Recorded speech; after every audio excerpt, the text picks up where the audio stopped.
Pittsburgh Steelers fans, it is time once again for another edition of Know Your Enemy. I am Michael Beck, your host and deputy editor of BehindTheSteelCurtain.com, joined as always by one Mr. Geoffrey Benedict, our film breakdown extraordinaire. Geoffrey, how are you doing tonight, sir? I'm doing good. Awesome. And we got a very special guest he writes for Sports Illustrated, allbengals.com, from the Locked On Bengals podcast, James Rapien. James, how are you doing tonight? I'm well, guys. I appreciate you having me. The pleasure really is all ours. And I guess kicking things right off the top here, you have a pretty good quarterback now in Cincinnati. He was instantly named the starter, basically, and named a captain before the first week. How has he handled that amount of pressure, and how has he really been throughout the first half of his rookie year? It's wild because it's a fair question, right? How has he handled the pressure of winning the Heisman and going undefeated at LSU, and then he enters a team in his home state, really trying to put the organization on his back and all of these expectations. And it's just his personality. It's what he's built to do. So I don't think that's bothered him at all. I don't think the expectations outside of the organization or even within the organization, because from day one, he's been given the playbook. He's been given the freedom to make changes at the line of scrimmage and do things that we've seen great quarterbacks do. But sometimes it takes those great quarterbacks a couple of years to do so. And from day one, Zac Taylor's given him that freedom. So I think he's handled it well. I think he's looked at as almost a veteran. I don't think his teammates view him as a guy that's they think he's learning, but he's not overwhelmed by anything that he sees. And when he makes a mistake, he learns from it. So Joe Burrow is a leader of this team right away. And I asked him a question a few weeks ago. I think it was after the Ravens game in week 5, and it was by far his worst game as a rookie. I said, well, what are you going to learn from the film? And of course, he didn't really answer it. But one thing he did say is, I don't view myself as a rookie anymore. I'm weeks into this now. I view myself as a veteran, and I think most of his teammates look at him that way as well. Obviously, he'll learn over the final 8 games of the season, but I think he's treating this just like he did at LSU and expects to win every Sunday. Awesome. Geoffrey? Yeah, you guys have some good receivers. And the last 3 games, you've seen them kind of go off a little and then staggered with AJ Green having 2 really good games finally again. Mm-hmm. And then like T. Higgins has gone off. Tyler Boyd had a phenomenal game. Is there a pecking order there? Is he using all of them pretty well, or is it showing that he has some favorites? He's certainly spreading the ball out. And I think that's one of the beauties of Joe Burrow is and I found myself doing this in the offseason. I was like, man, look at all these wide receivers. Burrow, AJ Green fits well with him, and Tyler Boyd fits well, and T. Higgins fits well, and even Auden Tate. And it's like, oh, well, what's the common denominator here? It's Burrow. And he can work with anyone. And so, yeah, AJ Green's lost a step. It doesn't look as explosive as he was for a decade, essentially, in Cincinnati. But he's still a capable receiver, a guy who's, maybe second or third in that pecking order. Number 1 to me is Tyler Boyd. And the reason I say this isn't necessarily that he's going to lead the team in receiving yards each and every week, but I just think the trust between him and Burrow is on a different level. There was a play against the Titans where it was a 3rd down play in the red zone, and the Bengals, the pressure's on here for them to keep this drive alive in the 4th quarter and pull off the upset and seal the deal. And Burrow throws the ball. I don't know if you guys saw this play. Throws the ball. Boyd isn't even looking, and he shakes off the defender and is able to get free and turns, and the ball's just right in his arms. And if he doesn't turn at that moment, there's a chance the safety picks it off. So the trust level between those two makes me say, Boyd, if I had to pick one, but I think he believes in really the top 4 guys right now, and really 5. I mean, T. Higgins is a guy, you could see him lead the team in receiving. AJ Green, like I mentioned, Tyler Boyd. Auden Tate had a big game against the Titans. And then we've seen flashes from Mike Thomas as well. So I think the common denominator is Joe Burrow, and wide receivers just work well with the young rookie. Yeah, and really looking at this game as well, one of the biggest things that is kind of floating around right now is the whole COVID issue. Both teams have kind of been hammered. A ton of guys on reserve right now being tested. we really don't know what this matchup will really look like, I suppose, till late Saturday afternoon. What's kind of the vibe going on right now with the Bengals, and how are they feeling with the possibility that Ben Roethlisberger might not even be playing?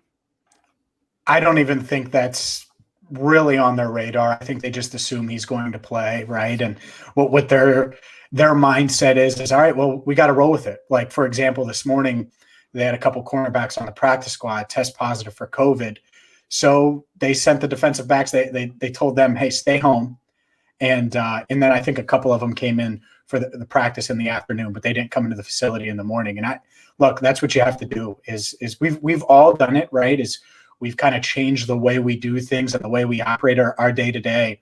And I think that's one thing that Zac Taylor and this coaching staff, they deserve a lot of credit for, is because they've rolled with the punches of the virtual stuff and really tried to embrace that and not make that an excuse. Because if you think back to when all of this happened, Zac didn't meet Joe Burrow in person outside of the NFL Combine until he reported for training camp, or a few weeks before he reported for camp, which that's crazy, right? As the head coach and the quarterback, the guy who's calling the plays, they haven't met in person much and been able to interact, but they've rolled with it. So I expect them to do the same, but you're right. I mean, the Bengals could do without Fred Johnson this week, who started at right tackle. It depends on Bobby Hart there. They could be out without some key pieces. So it's something worth monitoring. But like I said, I don't think the Bengals are like, oh, let's hope Ben's out. I just think they assume he's going to be able to play on Sunday.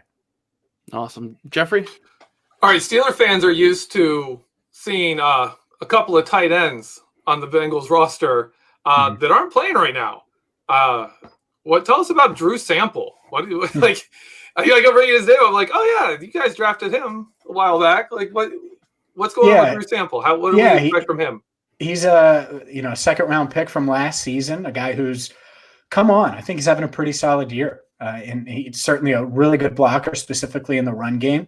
They'll rely on him there, and I wouldn't be shocked at all. You mentioned Burrow and the trio of wide receivers, and that has changed a little bit. Sample's had a couple big games as well.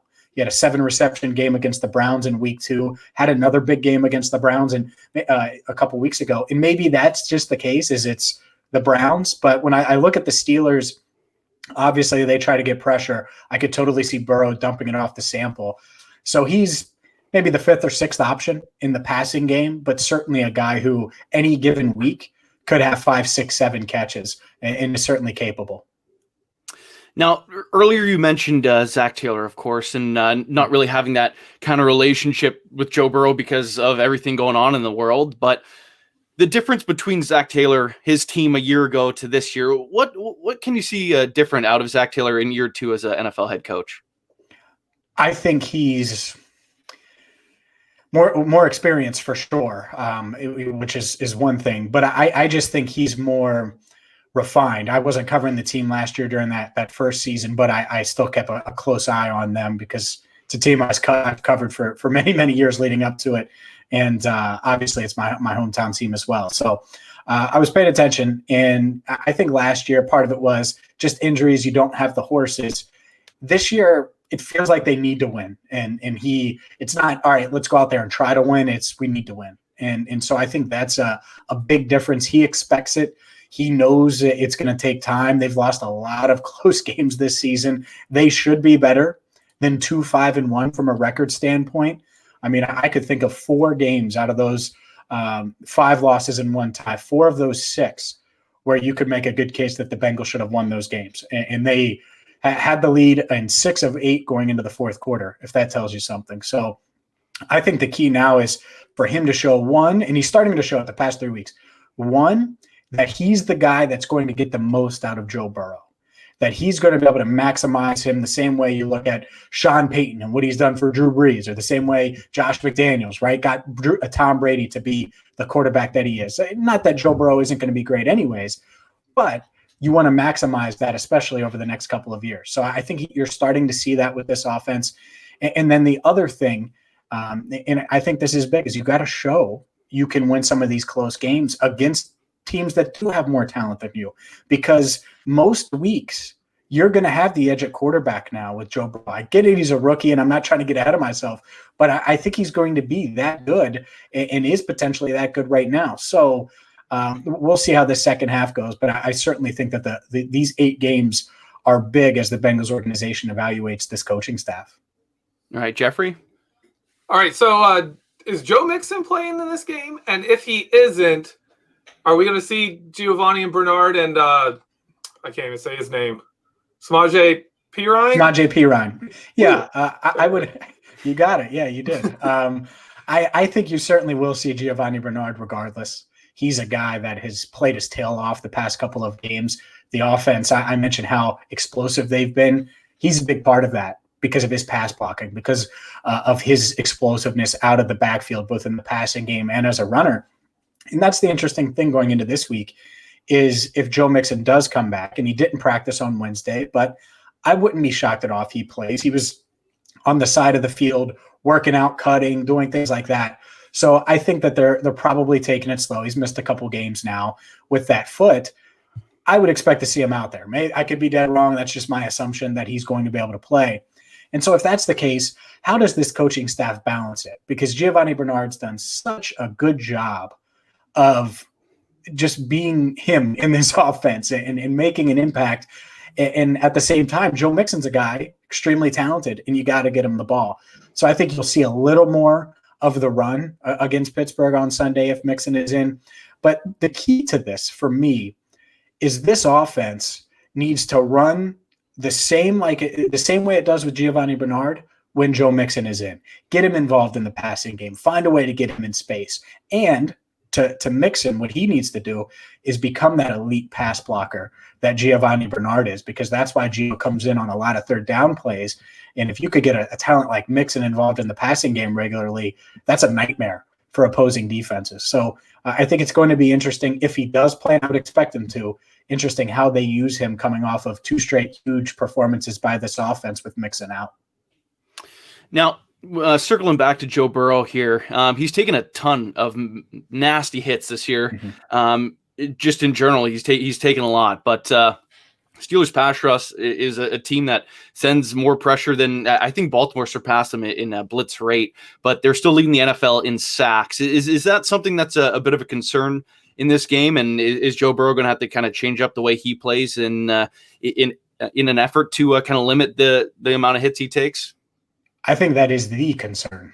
The concern. I'm not really – look, Ben Roethlisberger's good. I don't think this – the Bengals defense is sweating. They know it's going to be a challenge, right? James Conner is good. Those wide receivers are good.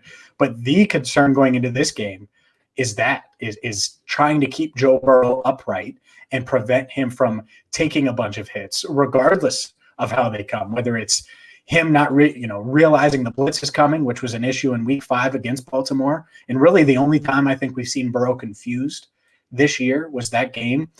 So yeah, keeping him upright is the number one priority each and every week with this offensive line that we still don't know. It's below average anyway, and they played relatively well against the Titans, but it's a below average offensive line, and they could be shorthanded again against the Steelers on Sunday. So yeah, that's priority 1, 2, and 3 is trying to keep him upright. And I think the key to it, look, you're not going to stop TJ Watt. You're not going to stop this pass rush. You're not going to. It's just, it's like saying, let's stop Christian McCaffrey or let's stop Alvin Kamara. Well, those guys are just too good. It's not going to happen. Let's stop Kyler Murray.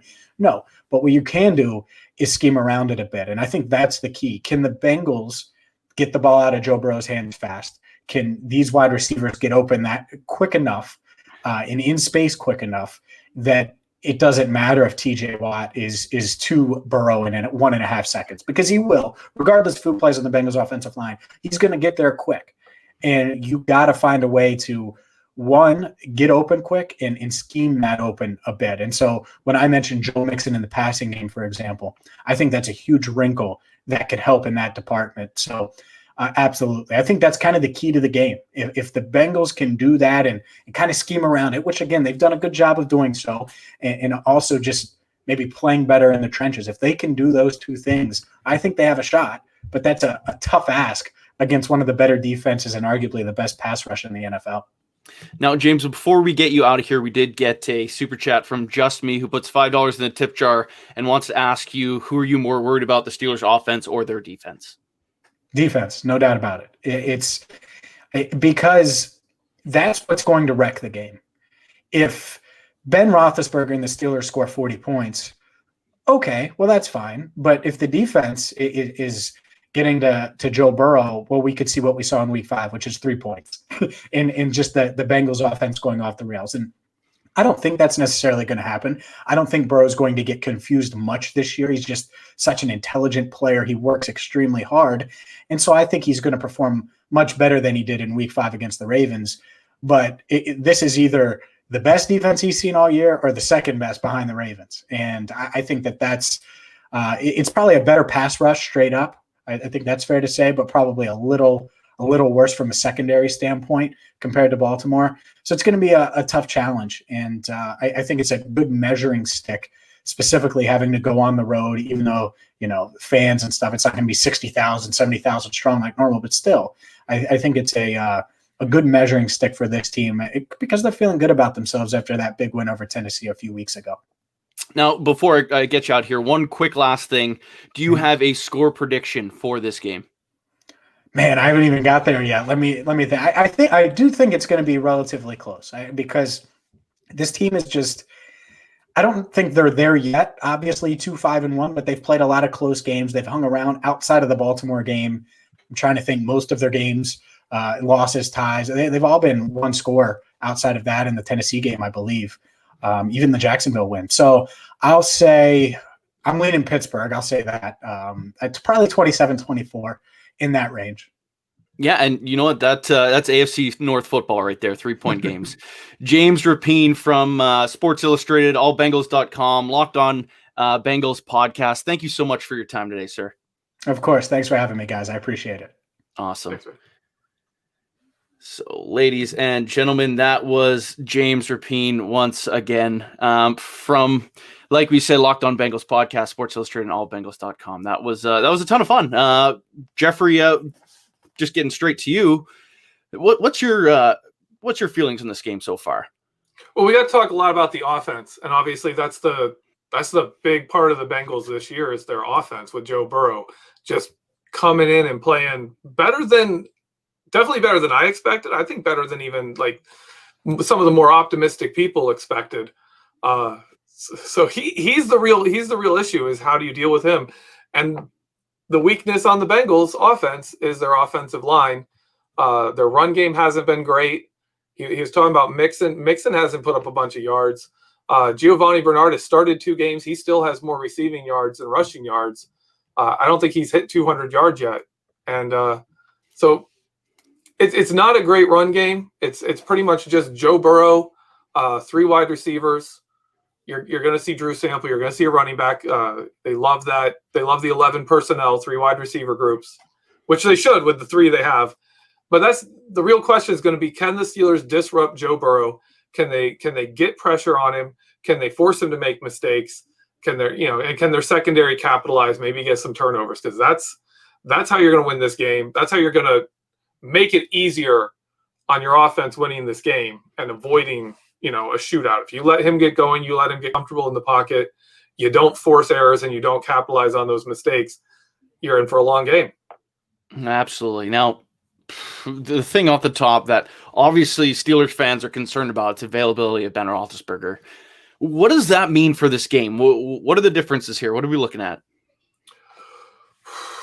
That's big. If Ben can't play, then the defense doesn't just have to find ways to, force some turnovers and give the offense some extra possessions. They've got to shut down the Bengals. If you've got Mason Rudolph, Josh Dobbs, they call him Devlin Hodges, whoever it is playing in there, you're going to have to see the Steelers defense shut down the Bengals offense almost entirely. This can't be a game where they score 20 points. I mean, the Steelers have given up 20 points in 5 games out of their 8, and they're still undefeated because the offense is scoring. This is the NFL today, but if it's not Ben in there, then you're not scoring 24 points. You're not scoring 28 points. You're definitely not hitting 30. You're going to have to really shut down the Bengals. Yeah, and again, that still is possible. The Steelers were able to knock him off twice last year. Joe Burrow's obviously the huge factor in this one, and the return of A.J. Green. One of the conversations floating around the Steelers Twitterverse was who would start potentially behind Ben Roethlisberger if he's not good to go. Obviously, I think Mason Rudolph would be the favorite, but does anything lead you to believe that it might be one Josh Dobbs or perhaps even Duck Hodges off the practice squad? No. Steelers like Mason Rudolph. They love their pecking order, and they're going to do it. The only way you would see someone else, if Mason Rudolph goes in and plays terribly, then you'd see Josh Dobbs. I'm interested to see if they even call up Duck Hodges for the game from the practice squad. I'm interested to see if they do. Yeah, you know what? If they do call him up, I would think that would be a screaming sign that Ben Roethlisberger had contracted the virus and would certainly be out. So that obviously is one to kind of watch your ticker for. This is my next question is something that I think we'll get in with Lindsay Patterson when she joins us in the second half, but kind of want to get your opinions on this first. The Steelers and Bengals were in the mid part of this last decade, were really kind of blood rivals almost. It seemed like the most intense rivalry there was in football, let alone the AFC North. Is this still like a bloodbath matchup? Is that the way that this game's trending? I don't think so. The major players in that, Hines Ward's gone, Vontaze Burfict is gone, Adam Jones is gone. Like last year, we didn't see that. We didn't see that nastiness. Last year almost seemed like this Bengals team was unexpected, like didn't expect the physicality that the Steelers brought. Like they were kind of shocked by it. Like, why are you hitting us this hard? Like we're playing AFC North football, and they were like, whoa, chill, what's going on, guys? Especially in that Game 4 matchup, like we just hit them in the mouth, and they kind of shook them. I think they should be ready for that. I think their coach might be a little more accustomed to AFC North football now, but it'll be interesting. I don't think it's going to get nasty. I don't think we'll see that. There's really not the people. I don't see personalities like that on either of these teams either.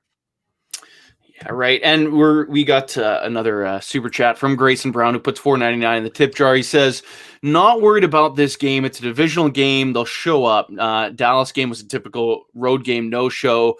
This will be different, 28-14 Steelers. So yeah, perhaps that is definitely the case. The Steelers avoided that trap game that definitely lit up our Behind the Steel Curtain group chat that we were certainly talking a lot about. The Steelers finally knocked off a team that was below them on the road. But anyway, is there any way that you could see the Steelers kind of laying an egg at home, especially against a team from Ohio?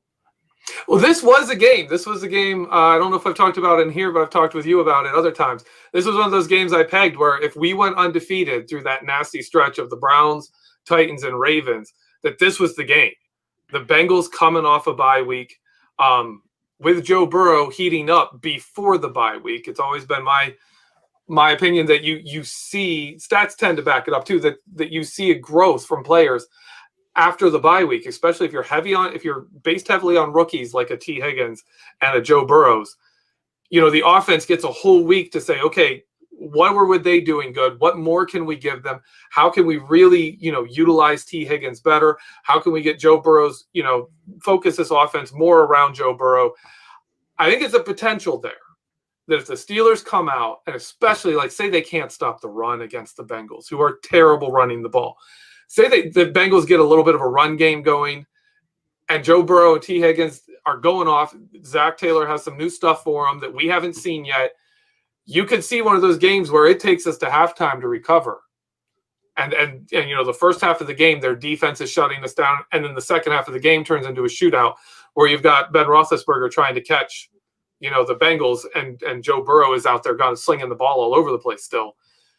I could see a situation like that occurring. It's not likely, but it would involve a big failing on the part of our pass rush. Our pass rush would just have to absolutely fail this game. Couple things from the live chat here. Rodney Lyle says Bengals acquire Tack McKinley. Will he play Sunday? No, because the COVID protocol does state he has to pass, I believe, 5 consecutive days worth of tests before he can enter a facility. So Tack McKinley will not be suiting up for the Bengals. We also got a live chat, super chat rather, from X Eddie B, who puts $2 in the tip jar. He says, will we see a fullback in this game? It might help the run game. Of course, Derek Watt and Mike Hilton both were full participants in practice today, as well as Tyson Alualu being limited. Just getting that question in hand, Geoffrey. If Derek Watt does return to the lineup, Do you foresee the Steelers using him more because they really haven't to this point, even when he was healthy? And do you think that's something that would really happen? Well, the last game before the game he got hurt, they were actually using him in the first half. So I was hopeful then. I'm like, yes, finally, but he hasn't played since. So I think it could happen. I think we could see it. I really hope that would help the run game. We had an article come out today, Dave Schofield and I worked on our Vertex article about what's happened to the run game. And it's basically this Tennessee Titans. Mike Vrabel did a great job figuring out a defense that could solve basically our entire offense, and ran it, and everyone's copying it. And the only solution we have to it right now is take the running back out and go 5 wide and just throw the ball all over the place. Because as soon as we put the 11 personnel back on or bigger, it's not working. It's not working. They have it fixed. They have it solved, and we can't get anything going. So it will be interesting to see. Eventually they're going to have to solve it. Eventually they're going to have to solve that and come up with an offense that can beat what Vrabel threw at them and everyone's copying. Fullback could play a part in that. Fullback could really play a part in that. I'd love to see Derek Watt come in and the Steelers be able to run the ball. Would love to see it. Now, as we're getting up to our halfway point of the show, and before we bring another guest in and transition to the second part of the show, I do want to ask you one quick question, and that is on the other two players, Mike Hilton and Tyson Alualu, and what they bring to this defense. Of course, the last 2 weeks, the Steelers have struggled a ton against the run. If both of those guys are good to go, is this a complete game changer and the Steelers defense is flipped back to being one of the best in the NFL? Absolutely. Absolutely. Devin Bush was a loss that hurt, but nobody, even as good as Isaiah Buggs, played the second half of the Ravens game. No, he wasn't Tyson Alualu. Tyson Alualu is a pocket destroying nose tackle against the pass, and in the run game, he's dominant. He's absolutely dominant. You can double team him. It doesn't matter. If you don't double team him, your play is dead before it even starts. And Mike Hilton, as a blitzer, is such a force for this defense that Cameron Sutton cannot replace. And in run defense, Cameron Sutton is a liability. Mike Hilton is a strength. So it's a big change. Like, you run to Mike Hilton's side and you're probably done. It's over. You can't run to his side. You can't. If you do, you have to put a tight end. We've seen teams pull an offensive lineman to block Mike Hilton. It's absurd, but they'll do it because you have to deal with him. Cameron Sutton, you can largely ignore. Any slot receiver can block Cameron Sutton. I want to say he's played well. Cameron Sutton has played better. He's just not that guy. He's a coverage cornerback. He's great covering people from the slot. He's not good in run support. Mike Hilton is an incredible run support slot cornerback, and he's one of the best blitzers from the slot in the NFL. Right. So now let's transition to our second part here. Lindsay Patterson will be joining us. So if you're listening on our podcast platform, make sure to flip over to that part. If you're watching on YouTube, just hang tight. We are back, ladies and gentlemen. BehindTheSteelCurtain.com. Know your enemy. Great guest in the first half, talking to James. He obviously from Sports Illustrated. He knew his stuff. This is going to be a really fun matchup, I think. AFC North football is always a good one. First Bengals game of the year. Does that AFC North still kind of have that mystique of being like that top division in football? It could be there. The Browns were looking like they might break the curse or the streak, whatever you want to call it, where they've just been terrible since they came back in the league. They looked like a threat to break that this year. That kind of looks like it was smoke and mirrors more than anything else, or just Nick Chubb is that good. And now the Bengals look like that team that could just knock people off. So maybe next year, if the Bengals get a little bit more of a complete team around Joe Burrow, we could see this group being 3 deep. But right now it still looks like it's just 2 deep. But those two, the Steelers and Ravens, are top 5 in the NFL. They're definitely top 5 in the AFC. And they're in that discussion for across the NFL. So I'd say, yeah, it still makes us one of the toughest divisions. I would love to see a third team really step up and make us that division that is just a nightmare. Was that a shot at the Cleveland Browns, Geoffrey Benedict? What? Don't blame me. The statement is true. Don't blame me for saying. Don't shoot the messenger. If they don't want to be embarrassing, then if they don't want to be embarrassing, they shouldn't be embarrassing.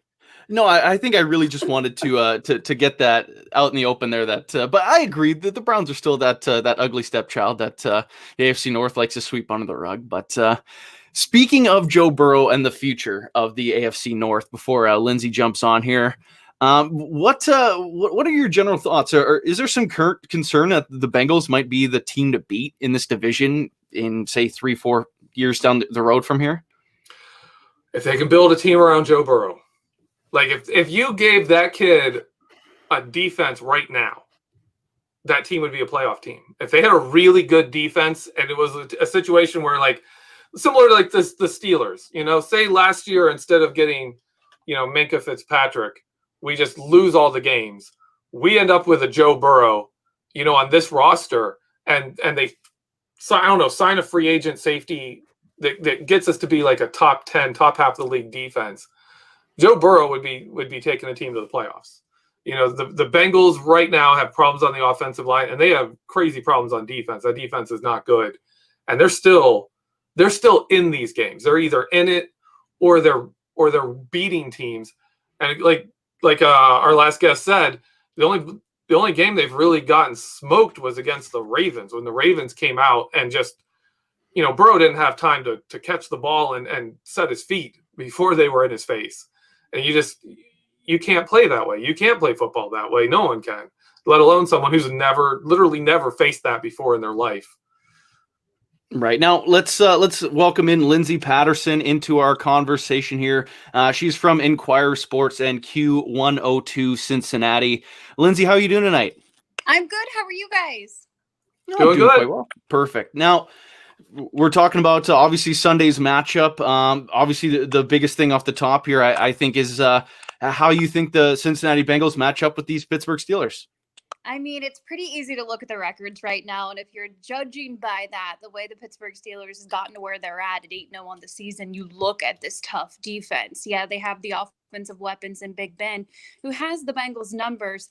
I think you will look at this more as what Joe Burrow looked at against the AFC North rival when you look at the Baltimore Ravens. They went really blitz heavy on him, and that was probably one of his worst games out of his rookie career after 8 games.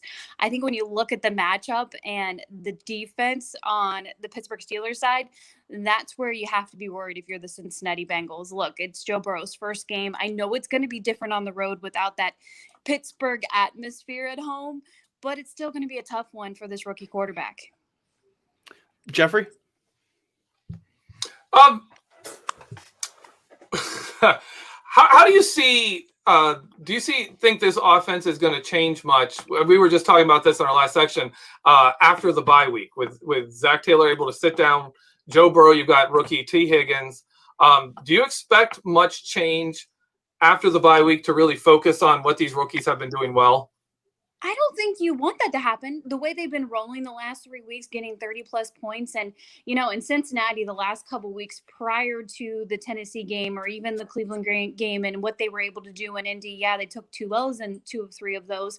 But what they were be able to do during the play calling for Zac Taylor, Joe Burrow talked to us about it a couple weeks ago, and he said that Zac Taylor takes him the night before on Saturday night, and they go over some of his top plays, what he likes. I truly believe Zac Taylor and Joe Burrow are really beginning that trust relationship on what he's able to call. Even in this young rookie, he's really trusting him as the quarterback on what really gels and the chemistry they're starting to gain. I mean, you see that with the wide receivers right now and T. Higgins. I think he's an underrated MVP piece and just one of his best. I mean, you could say he's a number 1 wide receiver at times for Joe Burrow. And of course, they got Tyler Boyd, AJ Green out there, and Auden Tate starting to show up too.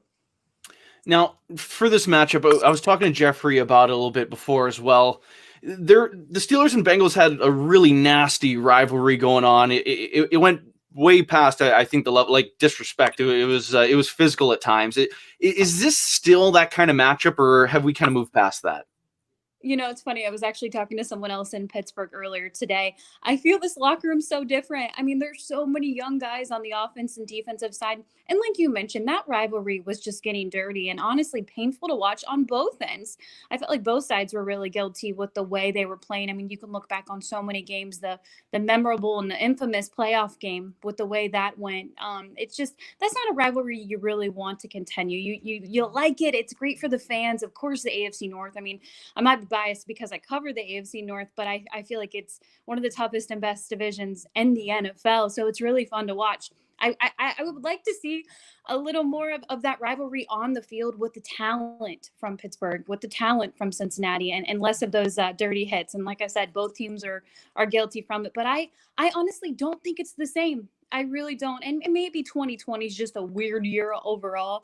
But I think that dirty part of the rivalry, I don't see it as much going forward in 2020. Hopefully. Geoffrey? Yeah, I was looking at the Bengals defense in this game. The Steelers have a lot of weapons, and they've been putting up points, but it hasn't been the most impressive offense. And we've been really struggling to get our run game going. And so I started looking at the Cincinnati Bengals defensive line. I'd like to ask you, like, what is going on there? You guys are playing like 8 defensive linemen or more every game. There's a lot of rotation. There's a lot of people in and out. What's going on with the defensive line, and how do you think that will hold up? That's the $1 million question. I think what's so bizarre about the defensive line, if you go back to March, April, May, June, prior to the season, you would look at a group on the offense or defensive side and say, what's the strongest group for the Cincinnati Bengals? And I think you could have looked at the defensive line and said that. And the reason I say that is you have Geno Atkins out there who one day I feel like will be a Hall of Famer. You thought Carlos Dunlap was in there for the long haul. You get Sam Hubbard, Carl Lawson has really started to step up. And then they get DJ Reader. I thought, this guy, a leader on and off the field, a great addition for them. And that was a huge splash for them because, as everybody knows, when you think about the Cincinnati Bengals, they don't spend enough money in the offseason, and they just went and spent a lot. I call it the Joe Burrow effect. They went heavy on the defensive side too. So I thought that was really surprising. But I think you would have looked at that and you thought, oh, okay, DJ Reader, Geno Atkins, you're going to have them on the line, and then you're going to rotate Mike Daniels in there, who isn't a bad backup to have in there. At the time, he's one of your starters because of all the injuries. Geno Atkins just he struggled. He had a shoulder injury, and they're slowly getting him back out there, and he's just not the same Geno Atkins that we've seen previously.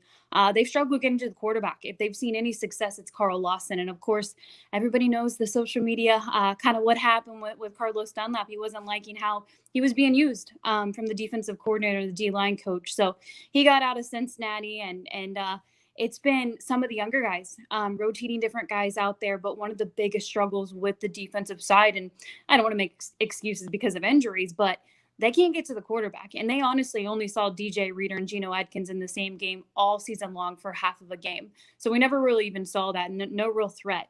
And that's just one of the things. I mean, you look at past games against the Pittsburgh Steelers, and Big Ben has had all day. So that's one of the biggest things that they have to worry about going into Sunday with this defensive line, because it's still young, it's still thin, and it's not the same depth at a D-line that we thought going into the season that they would have. Right now, expanding on what Geoffrey was saying and just kind of talking about the Steelers offense, it seems like Ben Roethlisberger, for the first time in a number of years, he's kind of being able to throw to any one of his receivers that on any given play. He's not really forced to throw to someone who's, I guess, throwing a hissy fit. But there's obviously the core 4 receivers. Ray McLeod starting to make some plays. Eric Ebron scored the game-winning touchdown a week ago. Is there one of those kind of offensive weapons that kind of scare you the most that perhaps might get a good matchup against the Cincinnati Bengals? I think, it's so the wide receiver room, when you look at the Pittsburgh Steelers, honestly, from watching them and just covering the NFL for the past 6 years in Cincinnati, they can make anybody look good. I mean, so many receivers, so many talented guys. I feel like Juju is finally getting it going out there and really stepping up. Obviously, with Claypool, what he's been able to do, that addition as a rookie has been really surprising. Eric Ebron, I mean, they just have trouble with the tight end position. Pittsburgh knows that. They pretty much own Cincinnati when you look at what they've been able to do and capitalize on those opportunities. I think whatever Pittsburgh does offensively, they make it look so easy. I don't know if it's just because I've watched a lot of Pittsburgh Cincinnati L's, but it's always surprising what they're able to do offensively. Right. Geoffrey? Okay, if you could give a strength for the Bengals defense. We just talked about how it looked like it was going to be the defensive line. Do they have a unit now that you can sit and say, okay, this is the best defense, part of the Bengals defense? I think right now it's pretty easy to say. You could say Jesse Bates. What he's been able to do with the safety positions. If Pro Football Focus is your thing, you look at the numbers. He's number one now, and it's almost by a mile. And that's hard to say when you look at that in the NFL. And look, Jesse, he kind of slacked a little bit last year. His infamous highlight reel against Lamar Jackson when Lamar just did his thing into the end zone and left Jesse Bates behind. I think what he's been able to do, some game-changing plays and interception. We saw that in the Tennessee Titans game a couple weeks ago. His energy, young guy out there in the secondary, and they really just need a playmaker. I think when I think of playmakers, especially on the defensive side, you can even look at Pittsburgh. They've been able to do that in the draft. Some of their younger guys, what they need to do against AFC North rivals, against the Baltimore Ravens, against the Cleveland Browns, against the Pittsburgh Steelers, is get that playmaker. And we're really starting to see that out of Jesse Bates. I mean, credit to the young linebacker groups too. I think Logan Wilson, former Bengals teams, you wouldn't really see these rookies starting right away and getting that impact on the field. And we're starting to see that from Logan Wilson. He's getting to the quarterback. He's had 2 interceptions. And that's what they need to do, because that linebacker room, it needs the depth. It needs starters. But they just need more playmakers out there. Right. Now, you did mention PFF, and I don't think they're really big fans in Pittsburgh of PFF right now, because I think the chat with them is how much hate they have on Ben Roethlisberger not being able to lead this team. But I digress. We'll move on to a super chat from one of our listeners here tonight, from Just Me, who puts $5 in the tip jar. She says, respect to you, Lindsay. You are, in fact, the first female guest that we've had on Know Your Enemy. So welcome to the show. We're happy to have you. Her question to you is, who is your X factor on either side? On either side for Pittsburgh? For Pittsburgh and for Cincinnati. One for each team, if you got one. All right. I mean, this is going to be so easy when I say it. I'm going to go with Joe Burrow. I'm going to go with him being the X factor. And the reason I say that, and look, it's such a softball answer to say Joe Burrow. It's the first time he's played against this Pittsburgh team. I think what he's been able to do, and I hate to use this as an excuse too, but no preseason games. I mean, he's only had one really bad game. It was against the Baltimore Ravens. They were able to blitz him, and that's something we could see again on Sunday. And that's something he's going to have to face with a strong D line with the Pittsburgh Steelers. I think just impressive leadership you're starting to see out there. Some of the veterans on the team, even Gio Bernard told us, when he's in the huddle, we always feel like we're going to win. And I think you look at all these games but one, the reason the Cincinnati Bengals were in these games was because of Joe Burrow. I mean, he put up 30 plus points, and credit to his team. I mean, you got a underrated wide receiver group, and T. Higgins, Tyler Boyd, Auden Tate starting to show up. You really need to utilize him a little bit in the red zone, and even AJ Green out there. I'm pretty sure that Joe Burrow likes his weapons that he has, but he's just been able to overcome so much with this team and some of the holes on defense, and going back out there and just showing that leadership that they need in a young rookie. And I guess I would say Joe Burrow, and I'd bounce it off of this, because the only way the Bengals can win on Sunday, and this is my hot take, this is my prediction right here, is if they can score points, no field goals. And if they can score points, yeah, duh, you're gonna have to put some points on the board. But you gotta go for 6. You can't kick 3 points, and that's one thing we've seen past teams do, is just you're on the road, we'll just get some points right now. No, you got to go for 6. Why not? You have 2 wins, you have 5 losses, and you have a tie on the season, and it's first time against Pittsburgh. Zac Taylor is looking for his first road win in his NFL head coaching career with Cincinnati. So Sunday's pretty big for Joe Burrow. And on the other flip side, I'll go the D line. I'll just go the full D line when you look at the Pittsburgh Steelers, because this team can put pressure on Joe Burrow. That's the reason that they've just been capitalizing on the way they've been playing, going 8-0 on the season, is they've created turnovers. And Joe Burrow has made some rookie mistakes, and he's thrown some interceptions that I'm sure he would like back, and some dropped almost interceptions too by Joe Burrow. And if the Pittsburgh Steelers defense can get to him, scare him like they did against like the Baltimore Ravens defense did, and just kind of go after him with that pressure and the blitz, I think that is the way the Pittsburgh Steelers could really take advantage of the young rookie quarterback. So I'll battle it with those two. It was probably a softball answer, but I think that matchup is what I'm looking forward to on Sunday. No, those are perfect, and the battle between the D-line and Joe Burrow is probably going to be the one that dictates the game, I would assume. But Geoffrey, do you got any more questions? I am good. Perfect. I think I still have a couple more. One of the questions we love to ask our people that join us on the show is if you could pluck one player off the Steelers roster and throw them on the Bengals roster, who would that one player be? I think I'd have to go with Watt. I mean, I know Pittsburgh will be really upset about that, but as I mentioned, when you look what he's been able to do out there and what they do, and give Pittsburgh credit, they get the playmakers out there on defense, and that's one thing that I think Cincinnati looks at, and they're like, we got to start doing that. I mean, you can look at your offensive weapons all day and what you're doing with the offensive line and how that has to be stronger. You get a playmaker on defense, and it's a game changer. And it's a cliche to say, but defense wins championships, and they also win games. And the Bengals only have 2 wins right now and a tie. So I think that's what the game changer would be. Would it take Watt and strengthen the defensive line a little bit? Right, and it's funny. It's almost a question that I feel like we probably should stop asking, because only 1 week someone said Minka Fitzpatrick. So TJ Watt's the typical answer. I guess maybe 1 or 2 more things before we get out here. Obviously, COVID has been slamming both teams. A number of players in the Steelers and Bengals have been put on that reserve list. What do you think that kind of means for this matchup, and where is there even a chance it could get canceled? You know, it's really crazy, because I want to say that Pittsburgh and the Bengals were one of a handful of teams who didn't have any COVID cases for pretty much the whole entire season.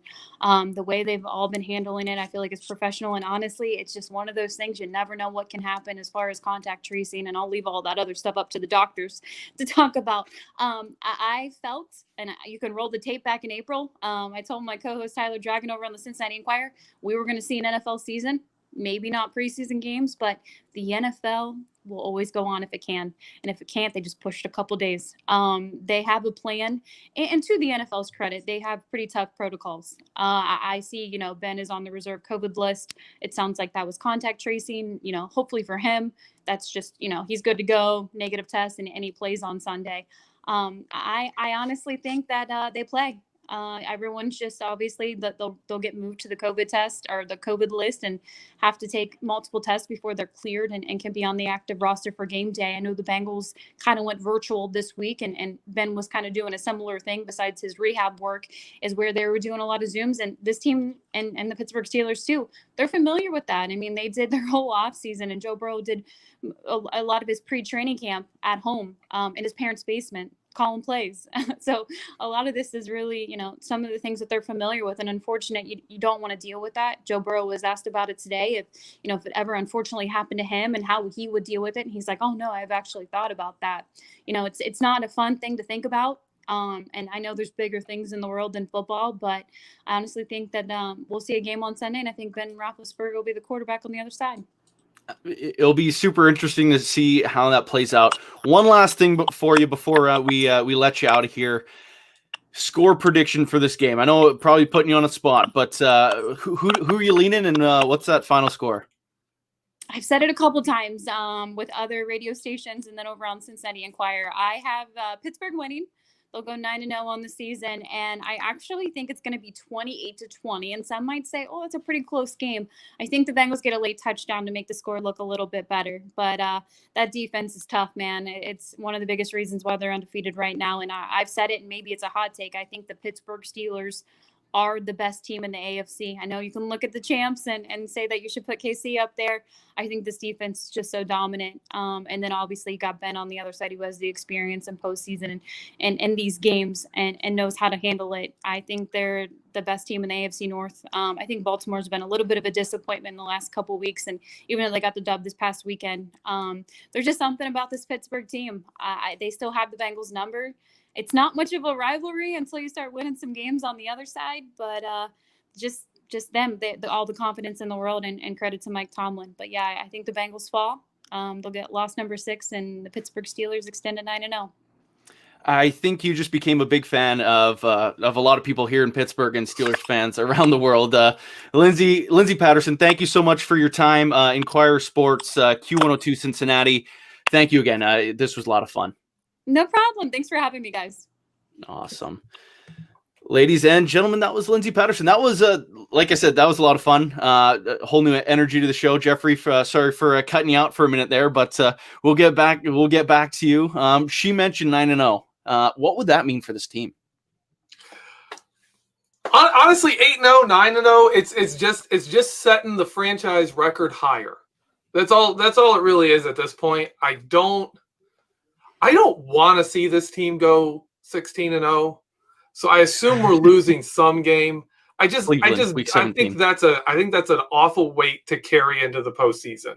Like, I think that becomes, when you hit the playoffs and you're 16-0, it's like almost a weight on you, dragging you to say, like, you're gonna lose, you're gonna screw this up, and everyone's gonna be laughing at you. You know, I don't think we're gonna be there. I still think this is a 14-2 team.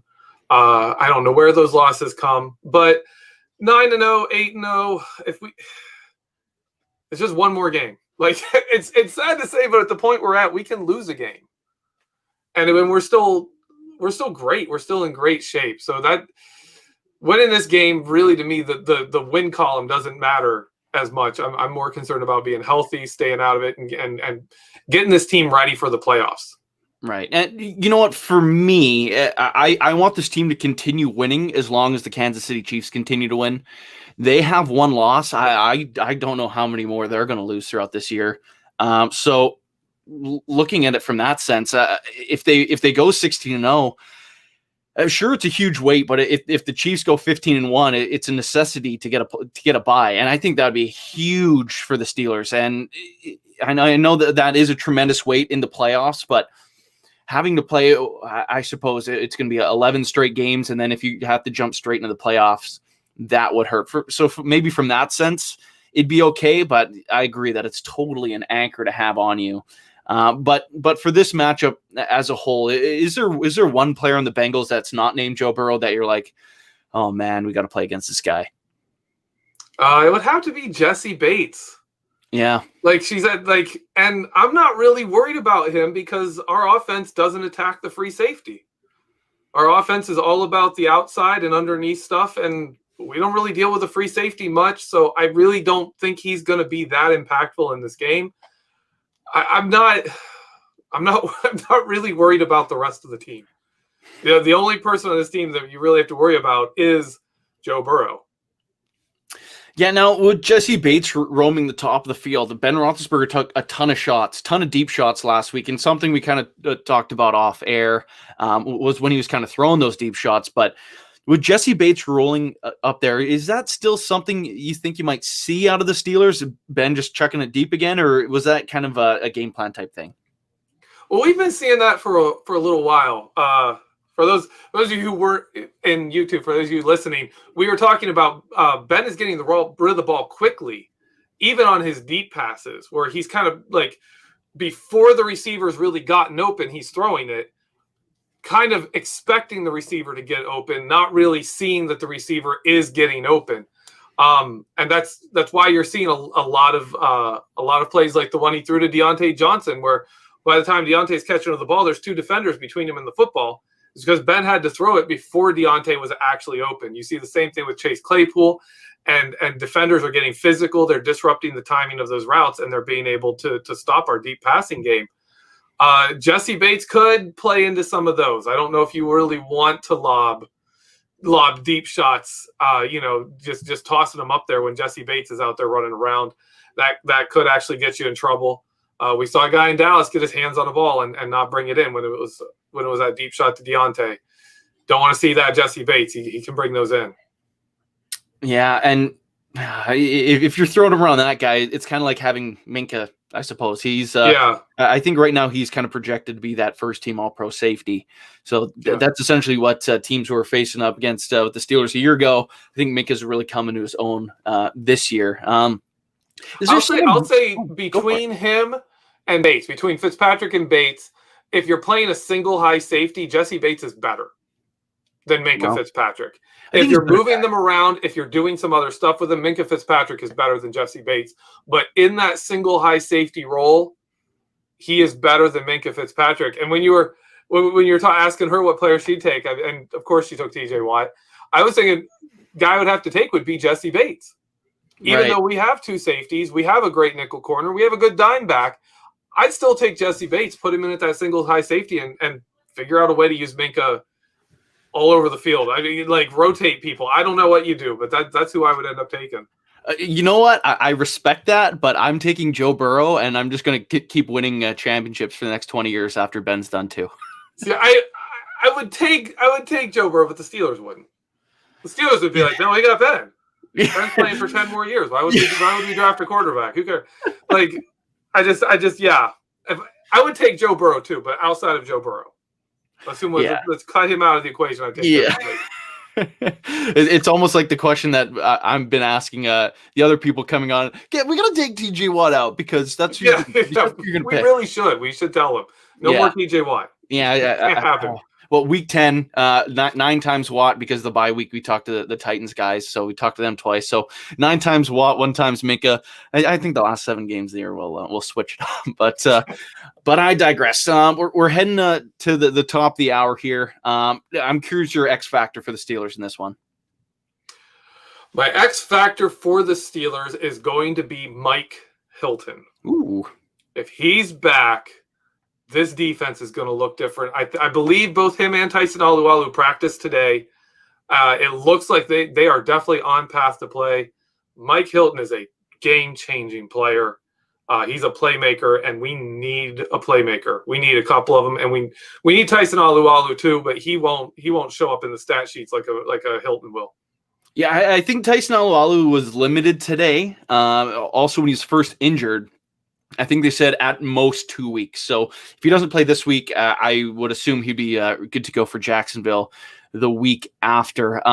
Last thing before we get out, as we always do, our game predictions for this one.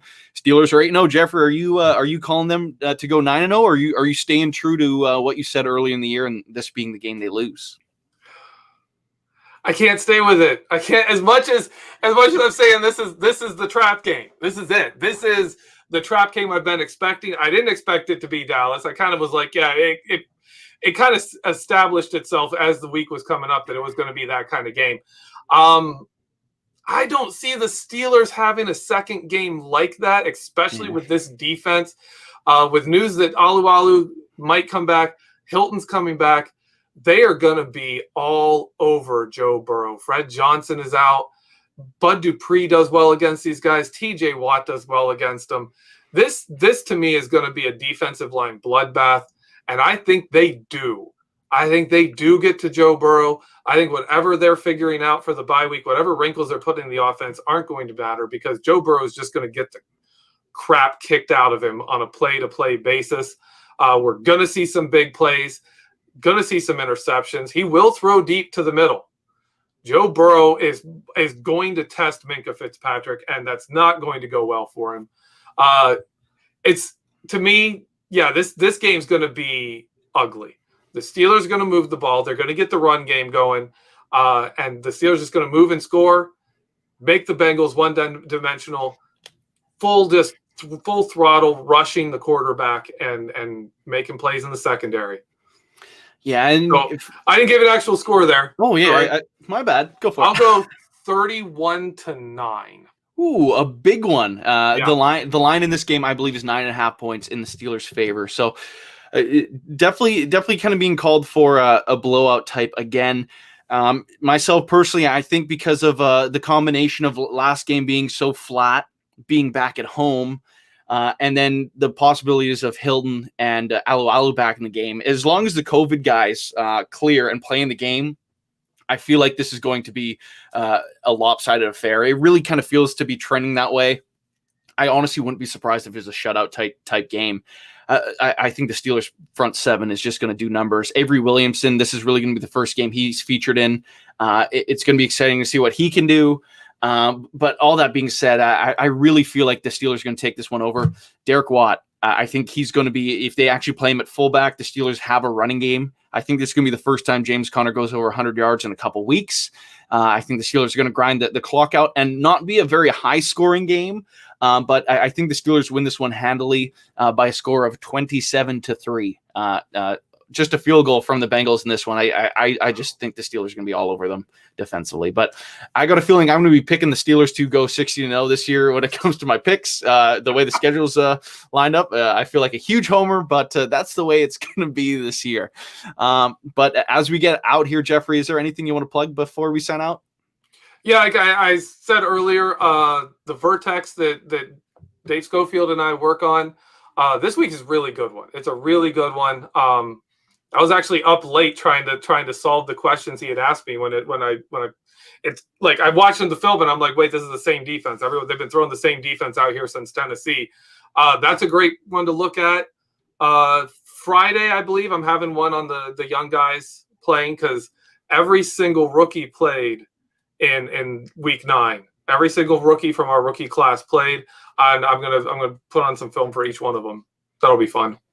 Oh, yeah, I'm definitely going to be looking forward to that one. I love this rookie class. But for BehindTheSteelCurtain.com, make sure you're clicking over to that website. We got great stuff coming out every day, like Geoffrey's film breakdowns, those Vertexes with him and Dave Schofield. Tons of stuff from everyone every single day. Tons of content. We got a contest going on right now on Twitter and Instagram, a signed Kevin Dotson jersey. So make sure to be clicking on the pages and finding those. For your chance to win a signed jersey from the Steelers rookie guard. On top of that, make sure you're listening to all the Behind the Steel Curtain family of podcasts. We got tons of content coming out each and every day for you guys. For my co-host, Geoffrey Benedict, it's time to get out of here. That was Know Your Enemy for Week 10 versus Cincinnati Bengals. I'm Michael Beck. We will see you guys in the next one. Have a great day.